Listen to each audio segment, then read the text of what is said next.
திருவடி திருத்தாண்டகம்னு பேர். எங்க அதிகை வீரட்டானத்துல அங்க இருக்கும்போது அவர் பாடியது மிகச்சிறந்த திருப்பதிகங்கள் ஒன்று திருவடியை புகழ்வுகிற வண்ணமாக அமையப்பெற்ற தாண்டகம். எனவே அந்த பதிகத்துக்கு பெயரே திருவடி திருத்தாண்டகம் என்று பெயர். உங்களுக்கு எல்லாருக்கும் தெரியும், திருக்குறள்ல கடவுள் வாழ்த்துல திருவடி தான் பேசப்பெறுகிறது. 7 குறட்பா அடி அடி அடி அப்படின்னு திருவடி தான்.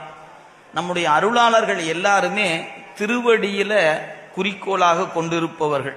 அதனால திருநாவுக்கரசரை நீங்க நன்கு உற்று நோக்கினீங்கன்னா அவர் முதல் பதிகத்துல திருவடியைத்தான் குறித்தார், நிறைவு பதிகத்திலும் திருவடியைத்தான் குறிச்சிருக்கிறார்.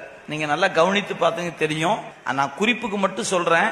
கூற்றாய் எனவாறு விளக்ககிலீர் கொடுமை பல செய்தன நான் அறியேன் ஏற்றாய் அடிக்கே இரவும் பகலும் பிரியாது வணங்குவன். அடியில தொடங்கினார். முதல் பதிகம் திருவடியில நான் பற்றுடையவன் தொடங்கினார். முடிக்கும் போது சொன்னாரு, புண்ணியா உன் அடிக்கே போதுகின்றேன் பூம்புகலூர் மேவிய புண்ணியன்.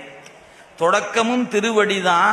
அவருடைய பதிகத்துல நிறைவும் திருவடியில தான் நிற்கிறது. எனவே தொடக்கம் நிறைவு, இடையில பல இடங்களில் திருவடியை சிறப்பித்திருக்கிறார். அதுல ஒரு சிறந்த பதிகம் இந்த திருவடி திருத்தாண்டகம் என்ற பதிகம்.